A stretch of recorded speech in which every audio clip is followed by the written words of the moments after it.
Hi, and welcome to the How to Hear the Voice of God community. I'm your host, Julio Alvarado Jr., and I'm grateful that you're here. Many of us love Scripture. We read it, we study it, we memorize it, and yet when it comes to hearing God personally, many of us feel uncertain. Why? Because many of us were taught directly or indirectly that the Bible itself is the word and voice of God. So hearing God simply meant reading or hearing scripture. Now, scripture absolutely carries God's message. But in the New Testament, the word translated word, which many of us are familiar with as logos, does not usually mean a bound book. In the Gospel of John, chapter 1, verse 1, we read, "In the beginning was the Word," that's logos, and the logos or the Word was God. John is not talking about a book becoming flesh. He is describing God's eternal self revelation, his living express nature embodied in Jesus. Scripture is sacred because it bears witness to that living revelation, but it is not identical to God. So the real question is not, is Scripture God's voice or does God still speak? The real question is, what role was Scripture given to play in hearing Him? To answer that, we need clarity, not just reaction. Now, in Second Timothy chapter 3, verses 16 and 17, Paul writes, "All scripture is inspired by God and is useful for teaching, for reproof, for correction, and for instruction in righteousness, so that the servant of God may be complete, equipped for every good work." Notice what Paul says. Scripture is God breathed or inspired, and it's useful. Inspired or God breathed speaks to origin, useful speaks to purpose. But Paul does not say Scripture replaces the relationship with God. He describes the function, not its substitution. And it's important to remember who is writing this. Paul was once a Pharisee, deeply trained in Scripture, deeply committed to tradition, fully convinced he was defending God. He did not lack scriptural knowledge, he lacked experiencing the voice of God. Now, after Paul's road to Damascus experience, after encountering the Lord, Paul writes in 2 Corinthians chapter 3, verse 6, "The letter kills, but the spirit gives life." That is not a rejection of Scripture. It's a warning about how Scripture can be handled.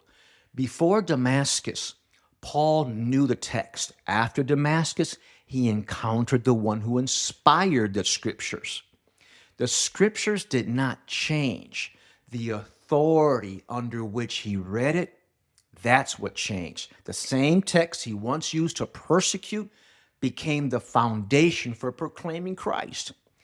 The difference was not new scripture. The difference was hearing the voice of Christ. Scripture handled through inherited framework can harden, but scripture received through the revelations of Christ gives life. Jesus says in the Gospel of John, chapter 5, verses 39 and 40, "You search the scriptures because you think that in them you have life.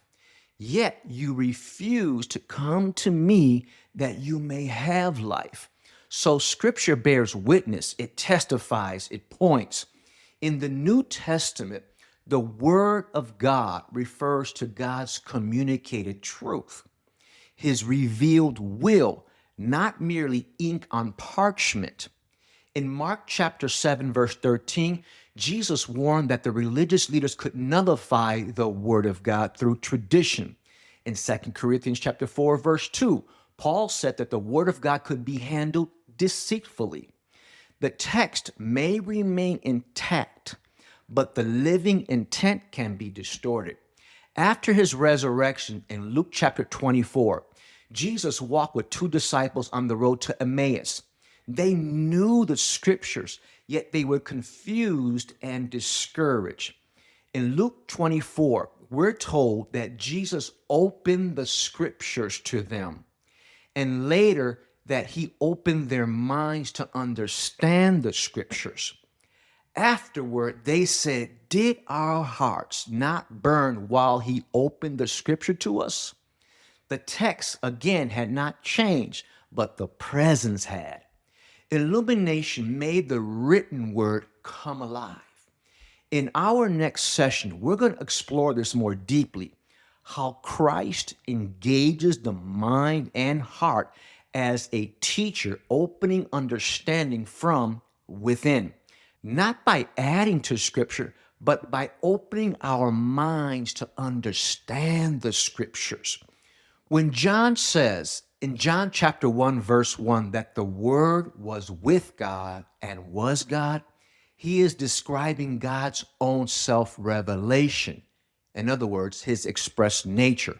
Think about your own mind and your own words.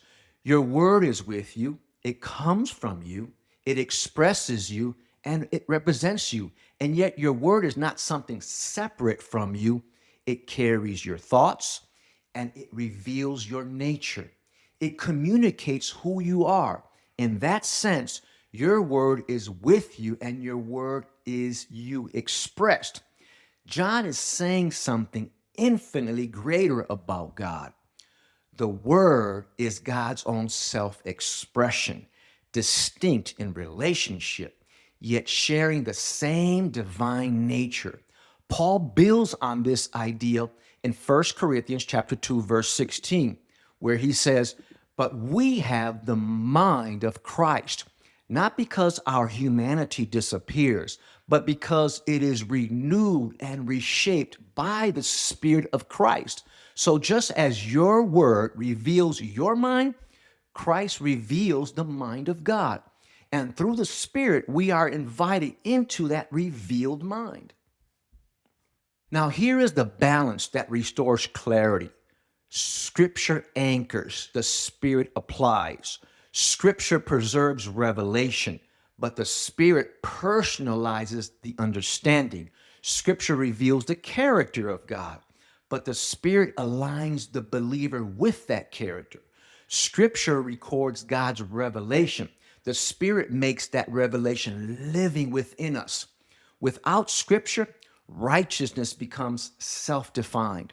Without the Spirit, righteousness becomes external performance. But together, they cultivate spiritual maturity. Now, Paul says Scripture trains us in righteousness so that we may be equipped for every good work. But in Ephesians chapter 2, verse 10, he also says those good works were preordained by God that we should walk in them. That means that righteousness is not vague morality. It is alignment with God's revealed will. In Matthew chapter 6, verse 33, Jesus tells us to seek first the kingdom of God and his righteousness. If there are works that God has prepared beforehand and righteousness is in alignment with his will, then discernment of his voice becomes necessary. Not new scripture, not private revelation that contradicts scripture, but spirit-led understanding, recognizing where God is calling us to act. Scripture trains the mind. The Spirit guides the step. Together, they enable us to walk in what God has already prepared for us. And this is why instruction in righteousness matters. Because Scripture does not merely inform the believer, it forms the believer. It shapes a mind capable of recognizing the voice and leading of God within, not inventing it, but recognizing it and walking in the works that he has already prepared. Now, there are two extremes that distort this process. Extreme number one, when scripture replaces the Spirit of God. And extreme number two, when self-defined interpretations replace Scripture. The New Testament affirms neither of these. Instead, Scripture stabilizes, the Spirit teaches, Spirit guards against self defined interpretation. The Spirit guards against legalism. Both of them are gifts. So, what is Scripture's role in hearing God? It is not definitely competition. It's definitely not replacement. It is foundation. Scripture trains the mind. The Spirit renews the mind. Together, they are what shape what we call discernment. When the original purpose of something is misunderstood, misuse of it becomes inevitable, and Scripture is no exception. When Scripture is treated as a substitute for the relationship with God, it becomes rigid. When Scripture is twisted by misinterpretation, it becomes distorted. But when it is received for what it was given to be, a witness, a trainer, a stabilizer, it becomes life giving. Scripture is God's inspired witness. The Spirit brings that witness to life within us, which raises the next question: how does that actually happen? How does God engage the mind, the imagination, the conscious, the patterns of thought we use to learn and discern? In our next session, we're going to explore the inner processes through which believers discern and interpret God's guidance, not as a replacement for Scripture, but as the inner processes Scripture itself reveals. In this community, we do not use Scripture to silence the Spirit of God. We use Scripture to recognize His voice more clearly, especially in the realm of our own thoughts. The goal is not information about God. The goal is learning to discern the origin of our thoughts within a renewed mind. So thank you for watching this episode. Until the next time, stay encouraged because God is closer than you think. I'll see you in the next one.